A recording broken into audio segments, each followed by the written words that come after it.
नमस्कार मित्रों, स्वागत है आप सबका महाभारत के मौसल पर्व में। और मौसल पर्व वो पर्व है जहाँ पर सभी भक्तों को बहुत तकलीफ होती है, क्योंकि यहाँ पे श्री कृष्ण जी की मृत्यु भी दिखाई जाती है और उनके वंश का कैसे नाश होता है वो भी इसी पर्व में ही है। तो चलिए शुरू करते हैं मौसल पर्व। नारायणं नमस्कृतं नरं चैव नरोत्तमं देवी सरस्वती चैव ततो जयमुदीरयेत्। इन सबको प्रणाम करके हम आगे बढ़ते हैं कि मौसल पर्व कब शुरू होता है और क्या होता है। तो मित्रों, आप सब जानते हैं कि महाभारत जब खत्म हुआ था और जब गांधारी देवी से मुलाकात हुई थी भगवान की, तो उन्होंने कहा था कि आज से 36 वर्ष बाद 36वें वर्ष में ही तुम्हारा भी समूल विनाश ऐसे ही हो जाएगा जैसे हमारा हुआ है। अब समूल विनाश मतलब आप समझ रहे हो कि एकदम खत्म।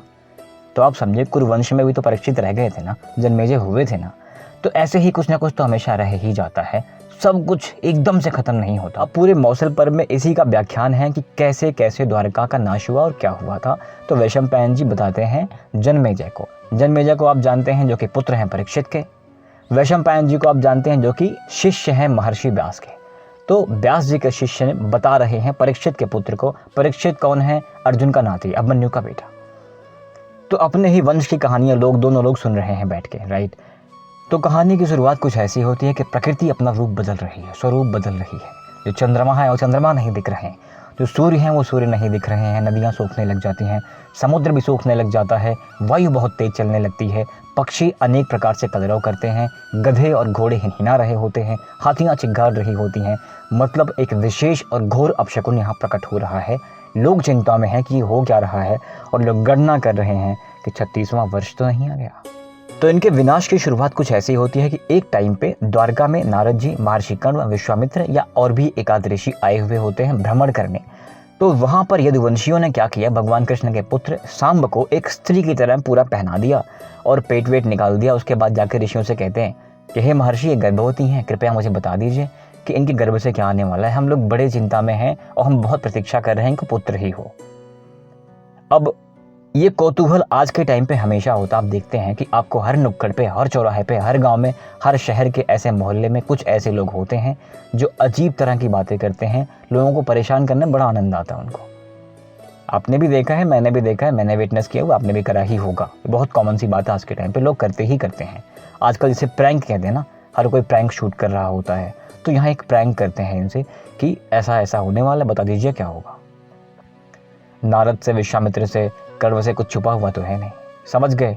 उन्होंने अपनी गणना करी कि भैया क्या क्या होने वाला है, भगवान को फ़ोन किया कि क्या क्या होने वाला है। आप इसको समझें, मेरी बातों पे ना जाएं, आप थोड़ा साइकोलॉजी समझें, आप थोड़ी बातों को समझें कि हुआ क्या होगा। यूनिवर्स एक डाटाबेस है जहाँ से आप एक्सेस करते हैं इन्फॉर्मेशन। उन्होंने अपना देखा होगा कुंडली उंडली कि भैया इनका खत्म होने वाला है काम धाम। तो उन्होंने साफ साफ बोल दिया कि इसके गर्भ से जो भी उत्पन्न होने वाला है, तुम्हारे समूल विनाश का कारण वही बनेगा। और उत्पन्न क्या होगा? एक मूसल मतलब चूहा नहीं होता, मुग्धक टाइप का कुछ होता है। रश्मिरथी की एक विशेष पंक्ति है कि जब नाश मनुष्य पर छाता है, पहले विवेक मर जाता है। तो इनका विवेक तो अब मर चुका है, श्राप मिल चुका है। श्राप मिलने के बाद ये लोग भगवान के पास जाते हैं। भगवान कुछ नहीं कहते, भगवान तो पहले से ही बैठे हुए हैं कि जिस कार्य के लिए आए थे वो कार्य संपन्न लगभग हो चुका है, जो कार्य बाकी है वो कार्य भी संपन्न हो जाएगा, धरती का बोझ बढ़ रहा है वो खत्म हो जाएगा, उसके बाद हम भी निकल देंगे। तो अपने वंश की हानि सुनने के बाद भी भगवान को जरा सा भी क्लेश उत्पन्न नहीं होता है, संतुलित बैठे होते हैं जैसे कि एक यज्ञ, एक मुनि बैठा होता है। अब जब भगवान ने सुना इस मूसल को प्रकट होने की बात, तो उन्हें तो कोई फर्क नहीं पड़ा, उन्हें समझ में आ गया था कि ये सब होना ही है। लेकिन जब ये बात भगवान के पिता वसुदेव सुनते हैं तो बहुत दुखी होते हैं।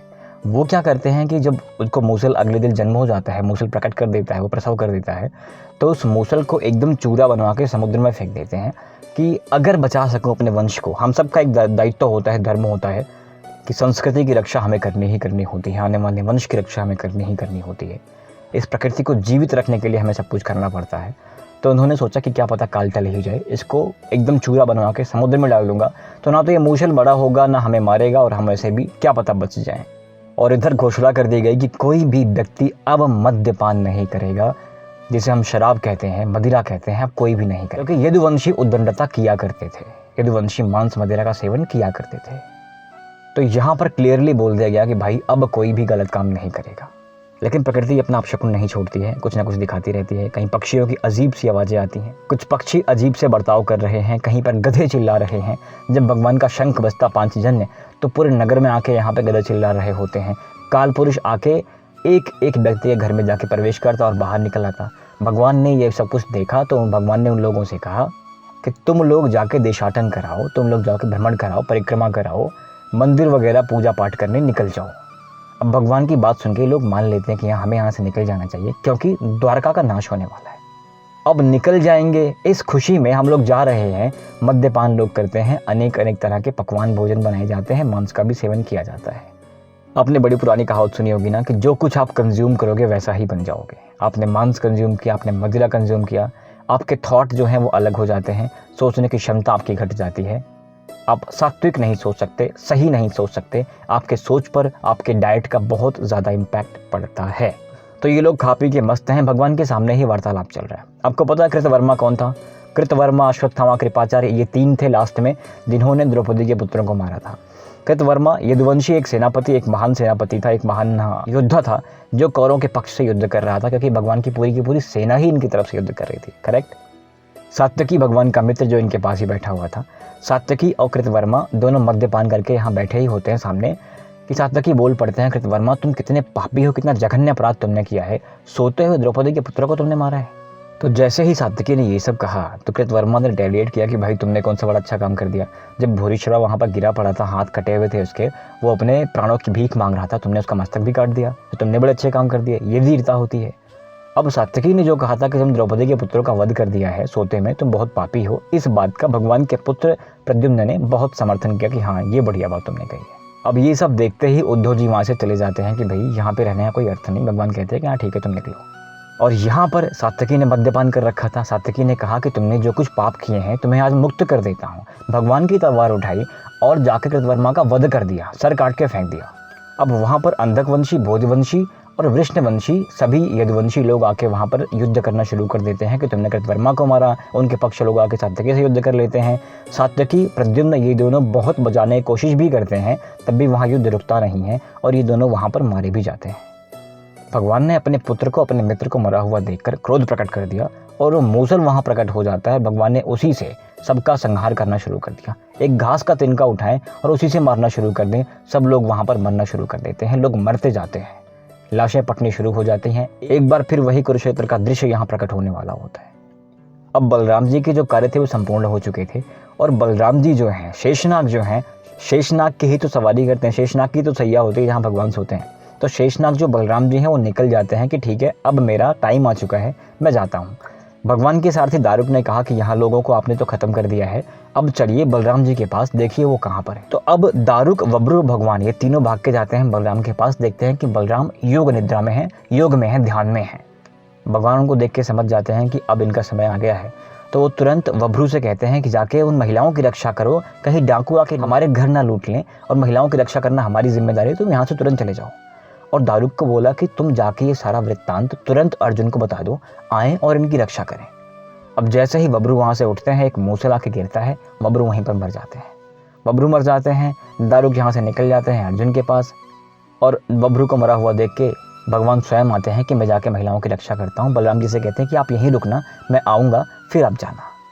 अब ये जाके सारी बात अपने पिता को बताते हैं। वसुदेव से कहते हैं कि आप देख रहे हैं इतने मृत्यु मैंने, इतनी हत्याएं मैंने देख ली हैं, मैंने कुरुक्षेत्र का वो विहंगम दृश्य देखा है, मैंने यदुवंश का विहंगम दृश्य देखा है, अब मुझसे कुछ देखा नहीं जाता, अब मैं संन्यास ग्रहण कर लूँगा, इसलिए मैं यहाँ से तत्काल चला जाता हूँ। आपकी जिम्मेदारी है कि इन महिलाओं की रक्षा करें और अर्जुन आ रहे होंगे तो जो आपकी ड्यूटीज़ हैं, जो दायित्व हैं, वो ट्रांसफ़र कर दिए जाएंगे। अब वसुदेव बहुत दुखी हो जाते हैं कि मेरा पुत्र, मेरा गोविंद, मेरा नाथ जा रहा है। लेकिन होनी भगवान वहाँ से चले आते हैं बलराम के पास। देखते हैं कि बलराम अपना शरीर छोड़ रहे हैं। एक श्वेत नाग वहाँ से निकल रहा है जिसके सहस्त्रों मुख हैं और समुद्र, द्वारका समुद्र के बीच में ही तो बसी हुई है, समुद्र स्वयं खड़े होकर वहाँ उनकी स्वागत के लिए खड़ा हुआ है। वरुण देव आते हैं, अनेक अनेक देवता आके उनकी स्तुति करते हैं और ये चले जाते हैं अपने लोक बैकुंठ। अब बलराम को जाता हुआ देख भगवान ने सोच लिया कि समय गणना करी कि ठीक है यही समय है, मुझे भी जाना है। तो भगवान अपने रूप में आते हैं, चतुर्भुज रूप में आते हैं और लेट जाते हैं ऐसे। आपको पता है उनका जो पोस्चर होता है, एक शिकारी, एक भील आके एक बाण मार देता है कि शायद वह हिरण तो नहीं जो चमक रहा है, जो प्राण उनके चमक रहे थे पैरों में। इसकी कथा विशेष रूप से श्रीमद् भागवत महापुराण में आपको मिलेगी, कैसे हुआ था, क्या हुआ था, वो जरा कौन था। लेकिन महाभारत में अभी यहाँ पर ऐसा कुछ नहीं लिखा गया है कि वो जरा कौन था, अंगद था या क्या था। तो उसने भगवान के पैरों में जब बाण मार दिया वो बड़ा प्रसन्न हुआ, मैंने तो भैया एक हिरण मार दिया है। अब जाके शिकार को देखता हूँ तो जैसे ही पास आता है भगवान को देख के डर जाता है, ये मैंने क्या कर दिया, भगवान का वो रूप देख के डर जाता है, ये मैंने क्या कर दिया। भगवान समझाते हैं कि कोई बात नहीं, यही होनी थी और मेरी मृत्यु ऐसे ही होनी थी, तो तुम घबराओ मत। भगवान वहाँ से चले जाते हैं अपने लोक और इधर दारू पहुँच जाते हैं अर्जुन के पास, सारी बात बताते हैं कि ऐसी ऐसी बात हो गई है। ये सारा वृत्तांत सुन के ही मानो अर्जुन मूर्छित हो जाते हैं और जब भगवान चले जाते हैं तो प्रकृति एकदम से अपना सब कुछ समेटने लग जाती है। प्रकृति का नियम भी यही है, आपको दे तो रही है, जब समेटना शुरू करेगी ना तो कुछ छोड़ती नहीं है, वो प्रकृति है। तो प्रकृति ने अपनी पूरी ऊर्जा समेटनी यहाँ पर शुरू कर दी है। अर्जुन वहाँ से भागे भागे आते हैं कि चलते हैं, आके द्वारका पहुँचते हैं। द्वारका में ये मरण देख के वो विलाप करने लगते हैं, ये सब क्या हो गया। अभी अभी हमने कुरुक्षेत्र में ये सब देखा था, फिर से देखना पड़ रहा है। 36वां वर्ष है, भगवान जाने वाले हैं। जाके वसुदेव से मिलते हैं, वसुदेव और अर्जुन दोनों विलाप करते हैं कि मामा श्री ये क्या हो गया। वसुदेव भी अपने योग के द्वारा प्राण छोड़ देते हैं कि मेरा पुत्र नहीं है, नारायण नहीं है, भगवान नहीं है, मैं क्या करूँगा यहाँ रह के। अब खबर आती है कि भगवान भी नहीं रहे, जाके देखते हैं कि भगवान भी नहीं रहे। अब अर्जुन के पास मानो कुछ करने को बचा ही नहीं है, लेकिन भगवान के जो आदेश थे कि ये सब क्या करना है इनको, कि महिलाओं को सुरक्षित यहाँ से ले जाना है कि वंश एकदम समाप्त ना, कुछ बच जाए। तो अर्जुन वहाँ 7 दिन तक रहते हैं, सभी का सामूहिक दाह संस्कार करवाते हैं और उसके बाद भगवान की पत्नियों को लेके और तमाम लाखों पत्नियों को लेके, स्त्रियों को लेके वहाँ से आते हैं कि मैं इनको जाके अब अपने नगर में बसा दूँ, क्योंकि हमारे जाने का भी समय आ गया है। मैं अपनी ऊर्जा महसूस नहीं कर पा रहा हूँ, शायद ये हमारे जीवन का भी अंत है। और युधिष्ठिर को भी ये लग गया था कि वो संक्रमण काल अब लग चुका है कि अब हम नहीं बचेंगे। दुख से व्याकुल विलाप करते हुए स्त्रियों को लेके, बच्चों को लेके, बुजुर्गों को लेके वो अपने रथ पे जब निकल जाते हैं, रास्ते में डाकुओं ने, भीलों ने इन पे आक्रमण कर दिया। अर्जुन के पास तो गांडीव है ना, उठाते हैं, प्रत्यंचा चढ़ाते हैं, लेकिन प्रत्यंचा वो चढ़ा नहीं पाते हैं। जो गांडीव उनका खिलौना था, आज वो गांडीव उनसे उठ नहीं रहा है। ये समझ जाते हैं कि जो प्रभाव था वो खत्म हो चुका है, अब मैं अर्जुन नहीं रहा। चेष्टा करते हैं, एक भी अस्त्र उनको याद नहीं होते, एक भी दिव्यास्त्र वहाँ प्रकट नहीं होते और वो भील, वो डाकू इनसे इनकी महिलाओं को लेके भाग जाते हैं। सबको नहीं, काफ़ी महिलाओं को। तो मित्रों, ये विडंबना आप देखिए कि वो अर्जुन जो संसार के किसी भी योद्धा को परास्त करने में सक्षम था, आज एक भील को नहीं मार पा रहा है, धनुष नहीं पकड़ पा रहा है, उसके बाण नहीं याद आ रहे हैं। अर्जुन दुखी भी तो है। वो द्वारका छोड़ के अर्जुन आ रहे हैं जो द्वारका कभी लक्ष्मी विहीन हो ही नहीं सकती थी। अब जैसे ही वो देखते हैं द्वारका की इस हालत, सभी स्त्रियां विलाप कर रही हैं, कितनी विधवाएं एक साथ हो गई हैं, और जब द्वारका से बाहर निकलते हैं तो द्वारका वहाँ पर डूब भी जाती है, तुरंत समुद्र में वो चली जाती है। अब ये सब उनके दिमाग में चल रहा है, शोक में एकदम व्याकुल है, भगवान के विरह में एकदम व्याकुल है, क्या किया जाए। और यहाँ भीलों ने जब आक्रमण कर दिया तो ये कुछ भी नहीं कर पाते हैं, सिर्फ विलाप करते हैं।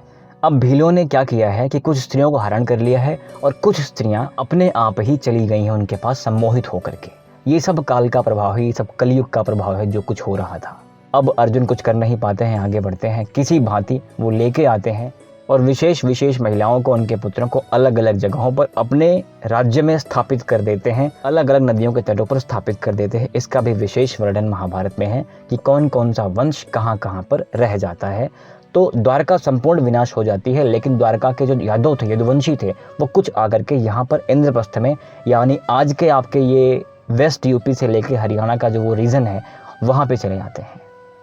अर्जुन से ये सब कुछ देखा नहीं जाता, भाग के पहुँचते हैं व्यास जी के पास, कहते हैं कि ये सब कुछ हो गया, मैं कुछ नहीं कर पाया। व्यास जी ने कहा कि अब तुम अर्जुन नहीं रहे, वो प्रभाव तुम्हारा खत्म हो चुका है, नारायण जा चुके हैं, नर तुम भी जाने का तुम्हारा समय आ गया है, तो अब तुम भी जाओ और महाराज से कहो कि संक्रमण काल उत्पन्न हो गया है। तो मित्रों, ये था पूरा इतिहास जो मैंने आपको संक्षिप्त बताया हुआ है कि कैसे कैसे यदुवंशियों का नाश हुआ, कैसे भगवान कृष्ण की मृत्यु हुई और कैसे भगवान यहाँ से जाते हैं तो समस्त देवता लोग वहाँ आके प्रतीक्षा कर रहे होते हैं कि आइए, पधारिए। आपने ये भी देखा कि कैसे द्वारका नगरी डूब जाती है, कैसे यदुवंशियों में मारकाट हो जाती है, कैसे यदुवंशी सात्विक धर्म छोड़ के एकदम से मलेच्छों की तरह बिहेव करना शुरू कर देते हैं और उनका संपूर्ण नाश हो जाता है। वसुदेव जी अपना प्राण छोड़ देते हैं, कृतवर्मा आपस में कटके मर जाते हैं, प्रद्युम्न ऐसे मर जाते हैं, जो कुछ शेष लोग बचे हुए हैं वो आकर के यहाँ पर निवास करना शुरू कर देते हैं और ऐसे इनकी वंशावली बढ़ जाती है। तो दुर्बुद्धि तो ये पहले से ही हो चुके थे। यहाँ पर जो काल का प्रभाव आया था, इन्होंने इनकी मति भ्रम कर दी थी। अगर मति भ्रम नहीं होती तो ये सब कुछ नहीं होता, और ये सब कुछ नहीं होता तो हम और आप आज इस कथा का श्रवण नहीं कर रहे होते, जो भी कहानी आपके समक्ष यहाँ पर हुई है। तो मित्रों, यहाँ मौसल पर्व समाप्त हो जाता है, बाकी के 2 पर्व बच रहे हैं, वो संभवतः 1 या 2 दिन में आपके सामने आ जाएंगे। इस पूरी महाभारत कथा में आपके साथ के लिए बहुत बहुत धन्यवाद। सपोर्ट करते रहिए मित्रों, सब्सक्राइब करते रहिए। Thank you very much. जय हिंद।